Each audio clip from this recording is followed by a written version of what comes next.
All right, let's get this started. Third day of Writers Week. We have a great presentation ready for you guys. This is probably my favorite day of all days because it's the day it's all about you. It's all about your peers. It's all about the students making up the entire day. So a couple shout outs before we get started. One, thank yous to the boosters. If you have parents that are part of the boosters, make sure you say thank you. This could not be done without them. Shout out, got to make sure we do it. Mr. Anderson, Mrs. Zank, all the hard work throughout the year, right? Round of applause to them.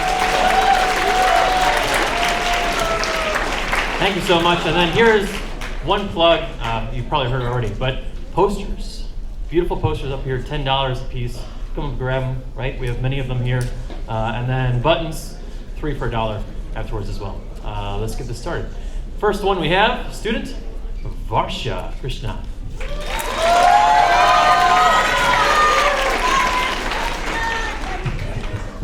Hi, everyone. Shout out to Mrs. Eng's 4th period class right here.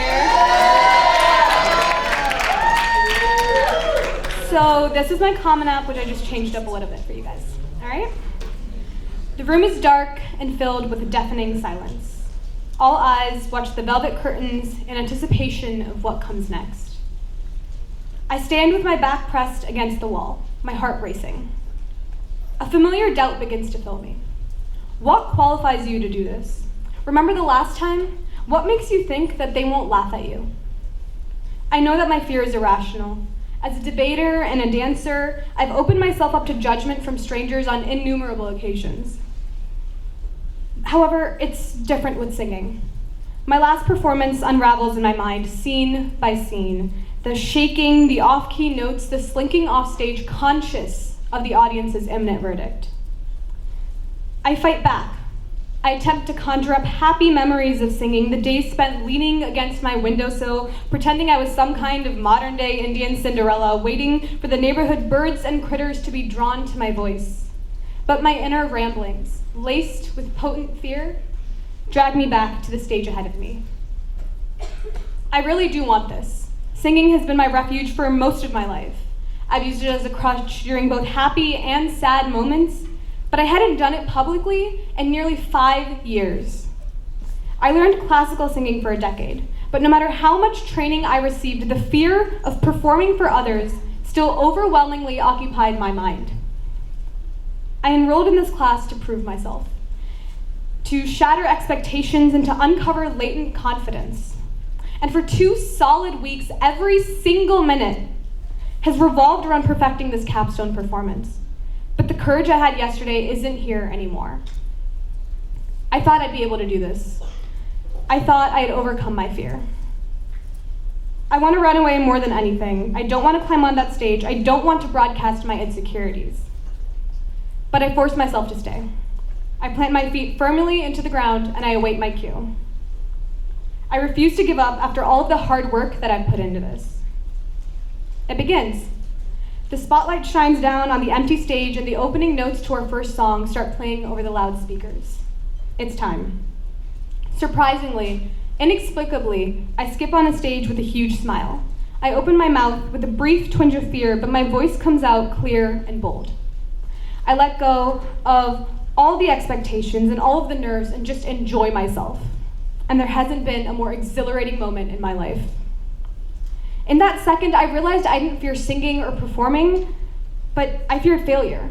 And it took me understanding that failure is only an indication of progress for a switch in my brain to flip, making me feel invincible. When I look into my future now, I no longer see learning or growth, but rather, or no longer see fear and anxiety, but rather learning and growth. I'm less afraid to put myself out there and less afraid to open myself up to new opportunities. I've learned to count every victory, no matter how big or small. When I first signed up for that class, I thought it would be a fun way to try something new. I never thought I would consider it to be a major turning point in my life. However, I wouldn't have pursued the challenge if I hadn't thought it necessary. Am I able to sing in front of a large crowd now? Absolutely not. But I'm getting there. And if there's anything that I want you to take from my experience, it's to try something you're scared of doing. Because in the end, it feels so damn good.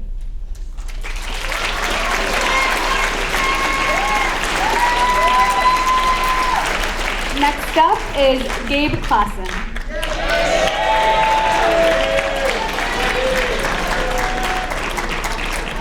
Hi, I'm Gabe. Shout out to Mrs. Schomer's 4th period AP Lang class. Yeah, it's louder than I thought. All right. So I have a collection of 3 poems for you today. This first one is entitled The Summer of Our Content. It was the summer of our content, when the sun had beat down on our hair, and the day was as warm as the smiles on our faces, and as bright as our crooked teeth's glare. It was the summer of our content, when the calorie pears were in bloom, and our noses scrunched up at the sight of their flowers, from the sickly sweet scent of their fumes. It was the summer of our content, when we'd journey on bikes all the day, and the chirp of cicadas in rustling trees was all that the world had to say. It was the summer of our content, when our carpet of grass was so lush, and I'd feel on my skin the points of their blades, in my toes that royal green brush. It was the summer of our content, when dusk seemed so gentle and calm, and we'd throw round the frisbee till light had all gone, and with it our darkness and qualms. It was the summer of our content, when we'd gather up sticks in the morn, and late in the evening we'd set them ablaze to let warmth in the trees be reborn. It was the summer of our content, when my bed would seem cool as the sea, and the smoke from the fire would drift me to sleep into dreams where my mind could run free. It was the summer of our content, when the world seemed to turn around right. And I like to look back on this time of my childhood, when deep in a cold winter's night. My next selection is called, thank you. My next selection is called Good Night. Good night, sleep tight. Don't let the bedbugs bite. Don't have a huge fright when I turn off the light, for the world in the night is one beyond sight. Don't put up a fight as you fall from the light into your mind. Oh, what a great height. And your dreams may be filled with fairies and sprites. Or maybe, just maybe, something not quite.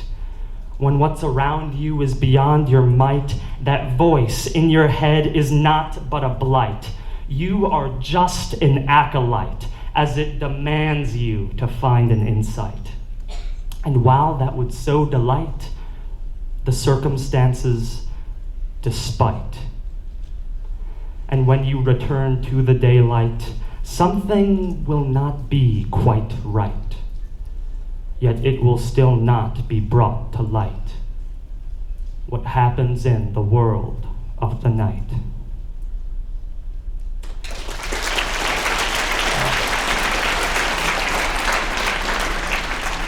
My final piece is called The Chariot Children. The chariot children play in the black field and wink at passers-by.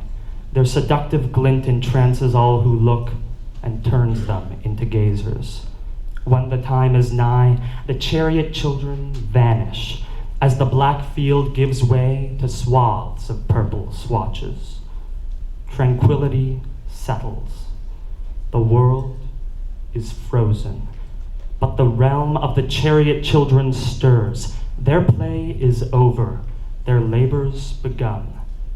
Splayed above for all to see, the darkness cracks on the eastern edge as flames lick at the lip and purple turns to blue.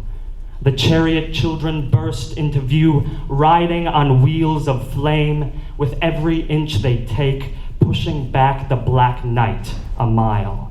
Their arrows pierce the tapestry, shooting their foes into exile and falling gently to the ground, a sign of friendship. The chariot children need no fanfare. Their might is everywhere, silent. Gilded royals know their place beneath the golden rays. Their chariot rides higher, illuminating for all to see their dominion wide and vast, a sea punctuated by wispy isles. The arrows of battle are gathered. The world busies. The inhabitants quicken. The wind blows. All the while, the chariot burns. The wheels turn.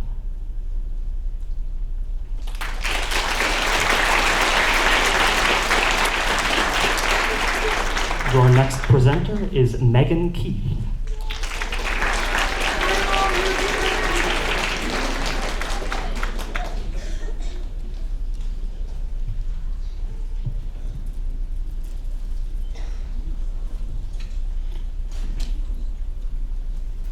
If you really knew me, you might understand what I go through on a daily basis.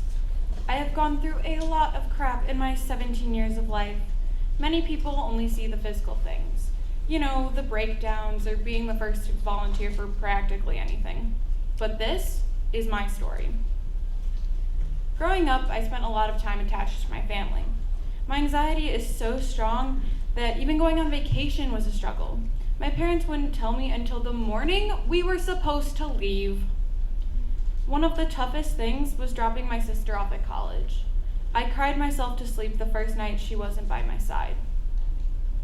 And even though she's 4 years older than me, she was still one of my constants growing up. And because of this anxiety, I needed those constants. I latched on even stronger to my cats. And, parents. Because I was terrified. Terrified by the idea that one of them would be the next to desert me. This was only heightened by the fact that the neighborhood my sister had moved in and started volunteering in had shootings down the street. I clung to the Boston news like a lifeline, in fear that my sister's name would appear. For years on end, I was being tested in hopes to understand what was swirling around my brain. I participated in college research studies and other research projects, which usually ended the same, with me under a table either crying or playing with the toys I managed to clutch before I climbed under there. I was frustrated that I wasn't being understood. My mom or one of my stuffed animals would be the only things to calm me down enough to get me out from under that table.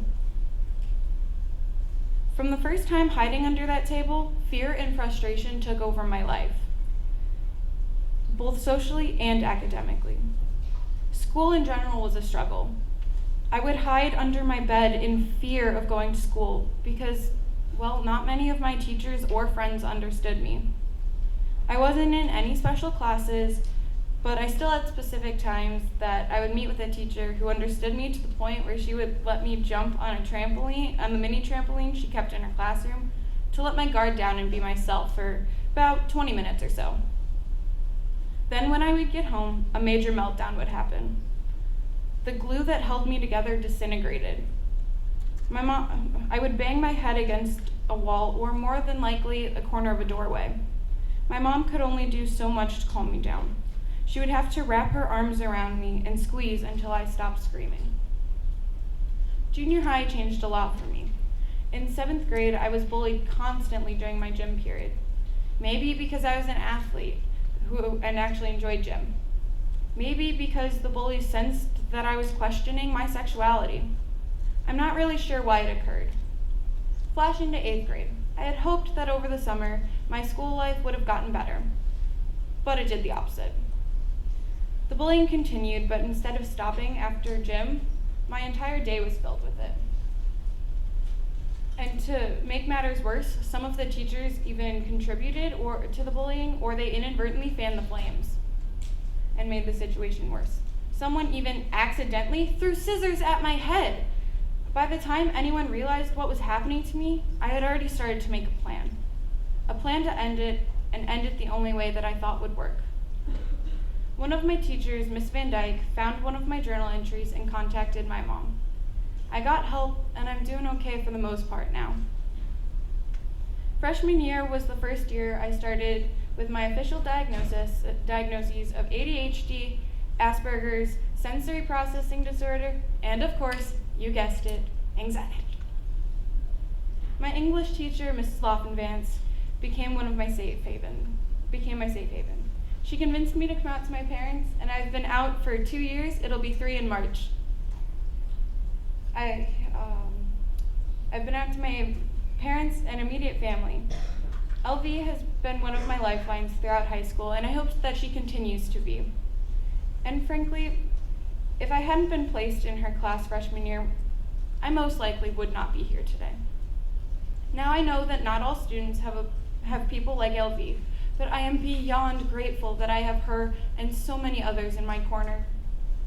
If you really knew me, you'd know that my life has had its ups and downs, but I'm in a better place. I have things that make me happy, and I'm just like you. Please remember, never judge someone's story by the chapter that you walked in on. Thank you.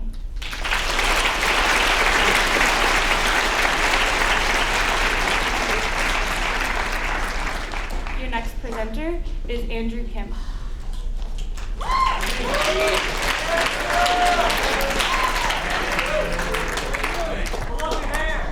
Thanks. Shout out to Ink's 4th period class.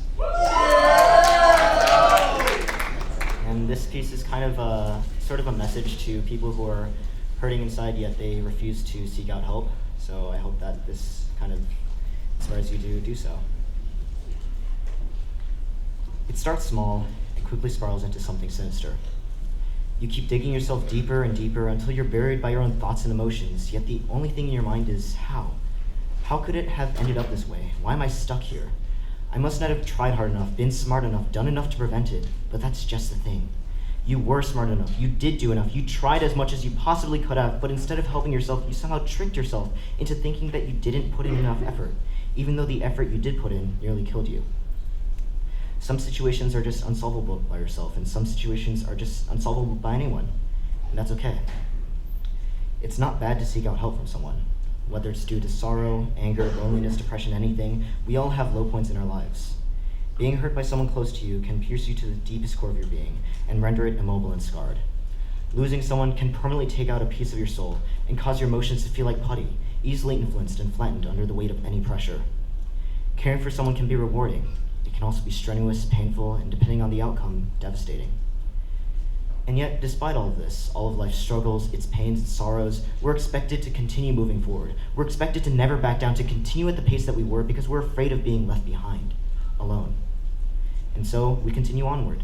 We mask our emotions. We hide our true selves. We push people away because if we push people away, they can't ever be dragged down with us, right? If we laugh it off, insist that we're fine. How about you? And yet, we know deep down, we're not fine. We haven't been fine. For the past day, week, month, year, decade, we've been struggling inside. Expectations, evaluations, judgment, they weigh down on us. They crush us, and they continue to keep on crushing us. Not once, not twice, but every second of every minute of every hour of every day, we feel it, and yet we hide it. After all, everyone feels this, right? I should be better, right? That's what everyone else is, right? I'm weak, right? I'm useless, right? I'm dumb, right? I'm bothersome, right? I'm worse than everyone, right? I'm of no help to anyone. I should stop relying on everyone. After all, I wouldn't want to bother them to drag them down to my level. Let's just play it off instead. How about I distract them? Let me tell them a quick joke. That'll get them off my case. See, I'm fine. You don't have to worry about me. Everything is a-okay. Let's talk about you instead. You're more interesting than me. You're more important than me. So let me pretend that I'm fine. Let me live in my fantasy so you can live your life and not have to worry about me. And then we lie in bed awake at night, too tired to get up and continue working, but too filled with swirling emotions in our head to fall asleep. These kinds of feelings, these kinds of thoughts, they corrode our minds, convince us that we're doing the right thing, even if to everyone else who sees it, it's as clear as day. We're not fine. And that's why we need to talk to others. Talking gives us perspective. Opening up gives us hindsight. Revealing our deepest thoughts, secrets, and emotions gives us even deeper connections with others. It's not bad if others hurt because you do. It's not bad if they hurt when they know you're struggling, because it means they care about you. Knowing that someone is in pain, it hurts deeply. It cuts into our memories and our perceptions and our lives. But finding out that they're hiding their pain from you and not knowing how to help, that hurts even more. To not be able to help with someone's issues is one of the most powerful feelings known to humanity. To feel powerless, unable to do anything. Talking to others allows them to see who you are and what you're made of, even if you yourself can't. It lets them see bit by bit how eventually they can help you. You don't have to struggle alone. No matter how much you try to hide it, those closest to you can see when you're struggling, when the pressure has gotten to you. So seek out help. Talk to someone. No matter how much it might hurt them to know, it will hurt you even more if they don't. Let them help you, and over time, we can beat it together. Pressure. If someone was crushed under a car, they wouldn't be insisting to bystanders, it's just a joke, it's not that serious, or it's not what it looks like, and that they're fine, they're really, really fine. There's no need to worry. They'll scream, they'll cry, they'll ask for help, because that's what people need to do. When someone is struggling, when someone is sad, when someone is angry, they need to ask for help. When you're overwhelmed by stress, guilt, anger, or depression, anything, you need to ask for help. You may get a solution to your problems, or you may not, but standing on broken legs is only possible if you have support with you. Your friends and your family want to support you. They care about you. They want to help you, so ask for help. Because it's not bad to seek out help from someone. Thank you.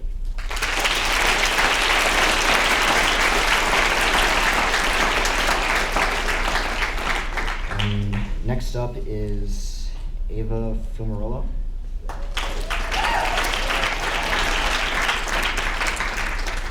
Shout out to Ms. Gerber's 4th period English class. Hi, I'm Ava. I'm gonna be reading a little creative story I wrote. It's called Charlie. The room looks as if it should belong to an old woman who has lived a full life, but instead, it belongs to a girl who's merely scratched the tip of it. The teenage girl lies awake in her darkened room on a piece of movable foam people call a bed.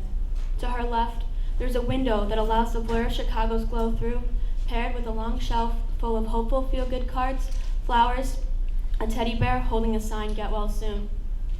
A sudden boing sound disturbs the black abyss. The clear glasses almost fall off her face as she jerks her whole body upright towards the sound. The room is quiet again, and she tries to widen her eyes as if that would help her see better in the dark. Psst! A harsh voice from somewhere beyond beckons the girl. The same voice rises again, but this time in a loud whisper. "Hey, can you get my ball?" The wide-eyed girl in her cheap hospital-socked feet gnaws over to the tip of her bed and tilts her head downwards. She finds a purple-spiked ball lying dead on the cold checkered tile. Looking out into the hall, she finds a girl who looks to be a bit older than herself, with long, loose curls that hang on her shoulders. She's sitting at the doorframe of the room directly across from hers as her feet and back press away from one another. "Hey, that's my ball!" The girl with dark bags under her eyes outstretches her arm into the hall and squeezes it in the air as if she could grasp it. The girl in the room looks down at the ball, then back at the girl. She leans over the tip of her bed and grabs it with one hand. She crawls slowly out of her bed and walks over to the door. "No!" A shrieking yell vibrates the girl's ears. This makes the mustard-haired girl retreat back into her room. "What? I thought you wanted the ball." The other girl scans her head side to side, swaying her long twined hair. The eagle has eyes everywhere. Who's the eagle? You haven't met her yet? The girl in the other room stands up, revealing her lanky body. She's wearing a gray cardigan and black tight pants around the stick she has for legs. The girl, oblivious to who the eagle is, shakes her head no. "Come." The skeleton girl motions her over the door. "Charlie." Her voice was positive as she stuck out a scrawny arm and waited for the introverted girl to return the gesture. "Daisy." "Pleasure, Daisy. Something tells me we're going to get along just fine as soon as you give me my ball back." Daisy sticks out her arm, knowing better than to walk in the hallway again, and returns Charlie's ball. "Thanks, so." Charlie grabs the ball and chucks it into her dark room behind her and carries on. "What's killing you?" Daisy stares at her lap, then looks over at Charlie disturbed. "Nothing's killing me." "Oh, honey, we're all dying. It's just a matter of when." Daisy tries to give a smile, but can't.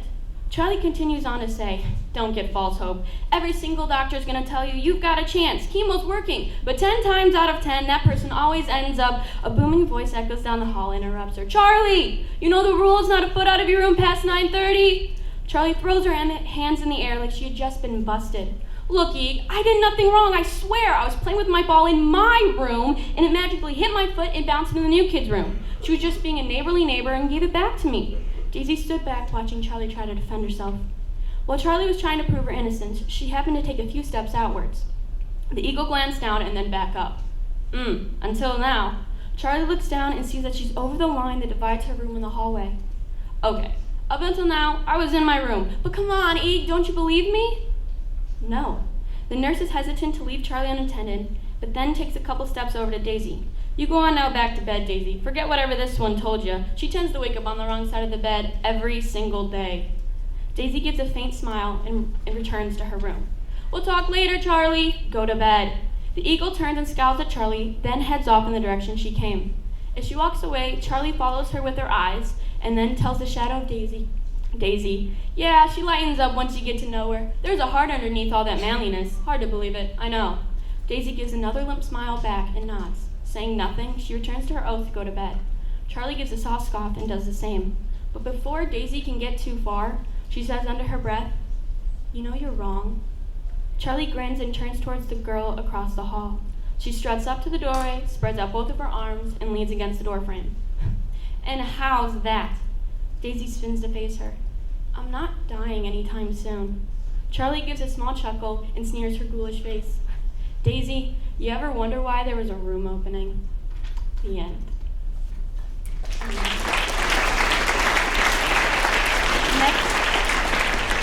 Next up is Natalia Gurecki.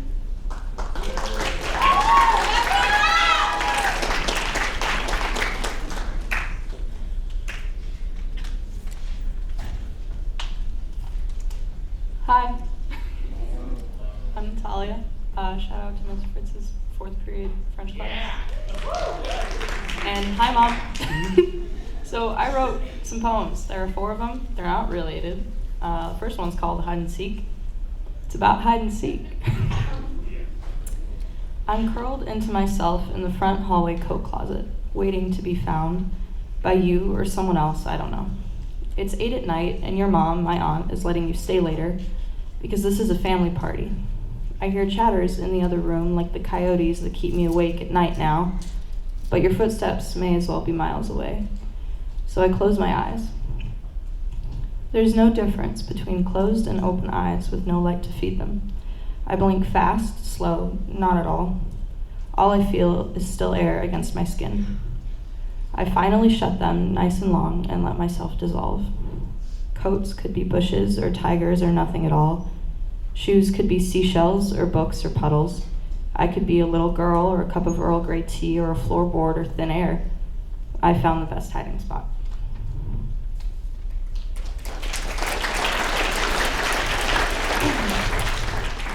This next one's called Dust. It's super dramatic, and I promise I'm not this dramatic.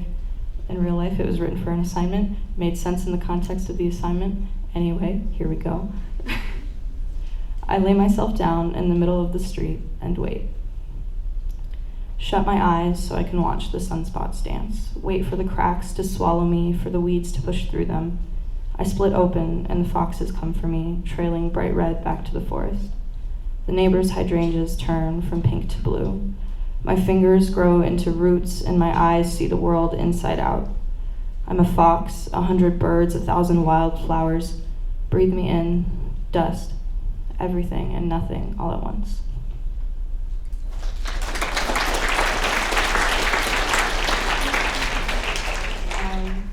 This one's just called On My Friend Jackie, because I love my friend Jackie. She's great. Her smile is not a graceful dollop of paint smeared across a face, but a comet slashing through the sky. Not a shooting star, but a meteorite headed to collide with anything in its way, drenched in flame.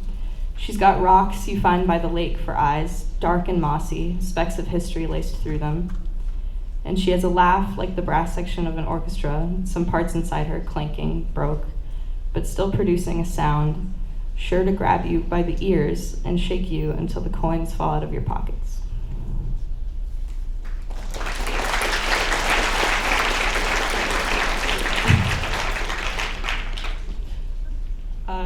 This one's my mother, the cat, and it's stories that my mom told me about her life and like foggy memories. So here we go. She is liquid, soundless through a doorway, holding a plate of thinly sliced fruit, purring her apologies, but on edge, hair spiked up her back. She is only on life 6 out of 9. One, a yowling stray, sledding on a leather book bag on the walk home, ruining the bag every year, returning with a shiny new one the next. Smoking in the park and giggling through sharp teeth, nipping at the heels of college students at solidarity protests, hoping for tear gas. 2, a charming neighborhood cat, feasting on food scraps, lost student, seamstress, dissolving in sunlight, her footsteps left in the concrete, studying both the law and the tanks in the streets.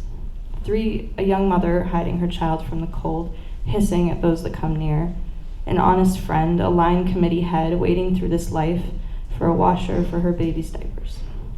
4, a strange lynx in America, a foreigner, a nanny, hopeful. 5, a daredevil, jumping roof to roof, a bartender, a divorcee. 6, a proud cat sat on the front step grooming herself. A mother of 2, answering to nobody, an ageless creature. She will outlive me. Next is Miko Petrovic.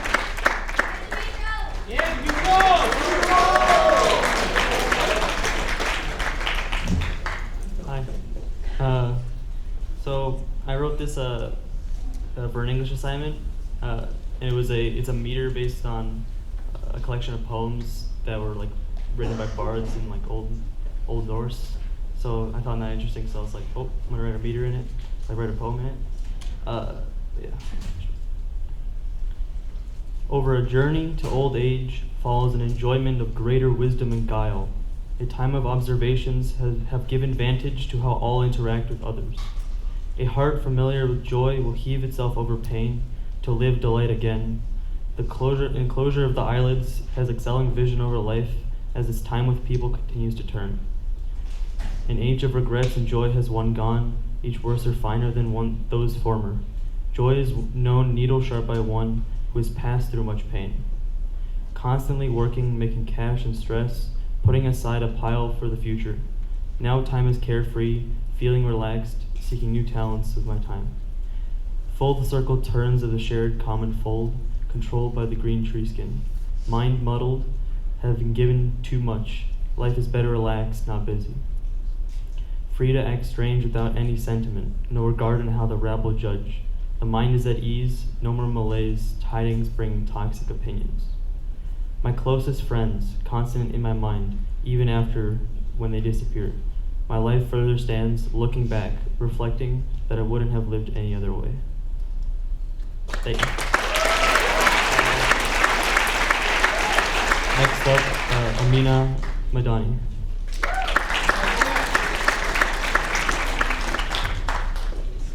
Shout out to Mr. Schaefer's 4th period. And shout out to my brother. I feel like brown is an underrated color.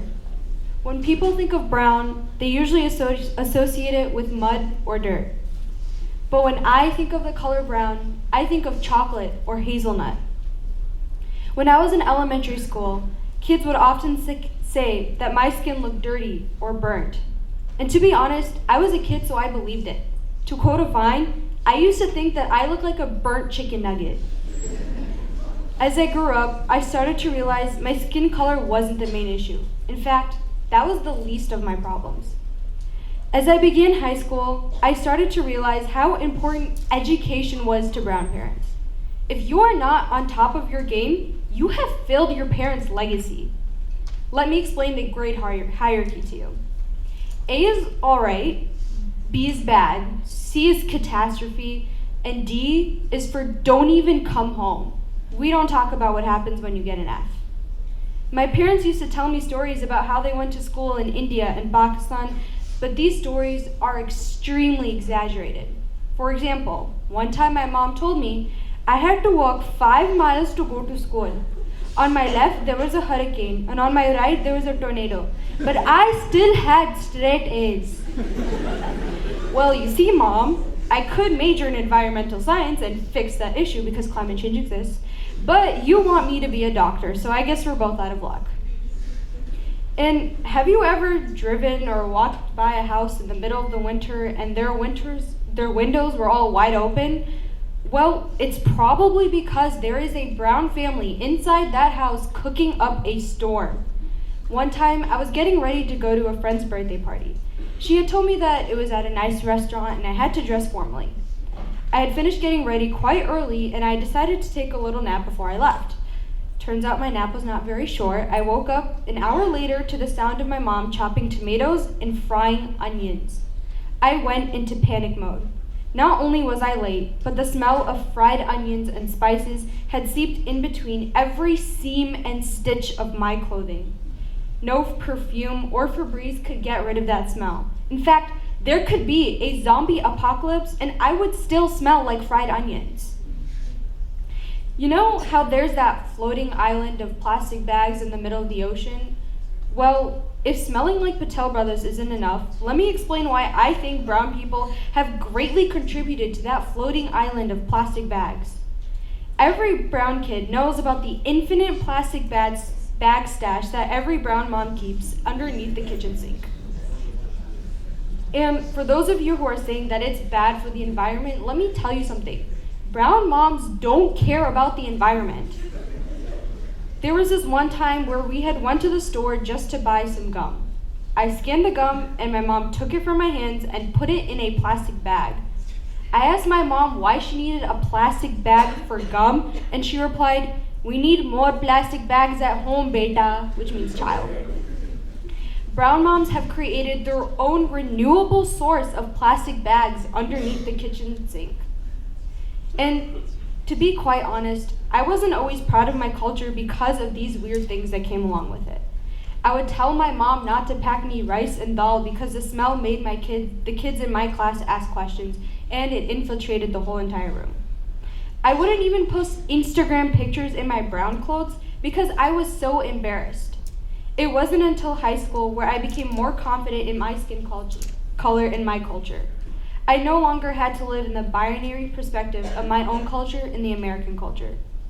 Being born into a brown family is honestly one of the things that I am most grateful for. Brown parents push us in school because they know that we're capable of changing the world. And so what if our smells? Brown food always schmacks. I can't say much about the plastic bags though. I sincerely apologize. I no longer think of my skin as dirty or muddy. In fact, I think my foundation said it best. My skin is golden caramel. Thank you.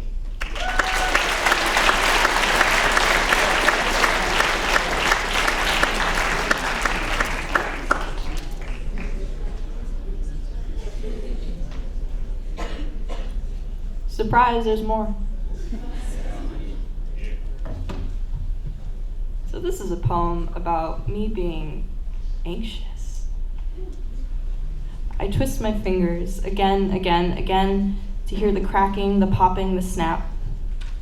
Feet shuffle behind me. I swivel my head, brace my chin with my hands, elbows squeaking against the desk like I'm trying to exercise myself.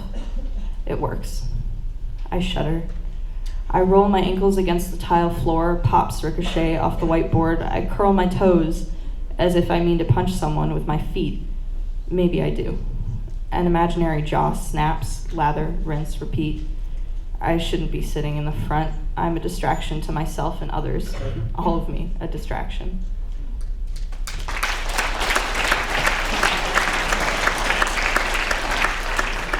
Let's hear it one more time for our presenters this period.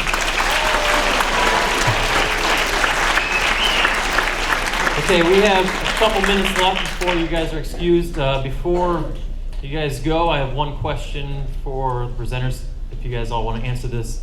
And I apologize I didn't ask you beforehand, but if you could have one person come and present at Writers Week, living, right? Can't be deceased. Living person come and present at Writers Week, who would that be? Who wants to go first?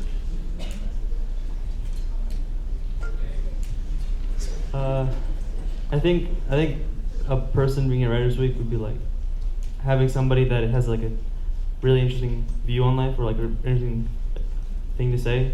I don't know. I think if Elon Musk came to Writers Week, I'd be pretty happy. I'd be like, wow, he's got some stuff to say, you know.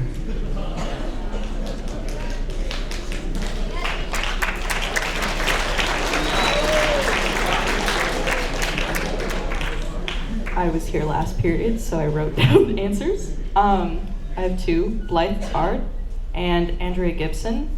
I've seen their stuff on Button Poetry. Please look them up. They're fantastic. Andrea Gibson writes some good LGBTQ-focused poems, and I love them. They would be great. That's all.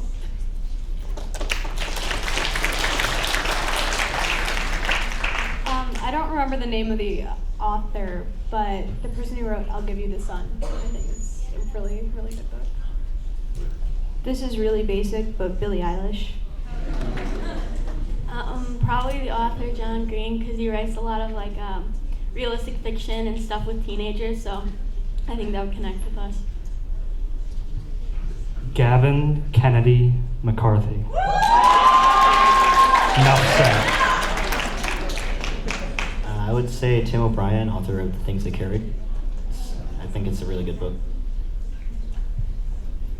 I would say John Bowerman. He's an actor as well as he co-writes a graphic novel series with his sister, so that might be interesting.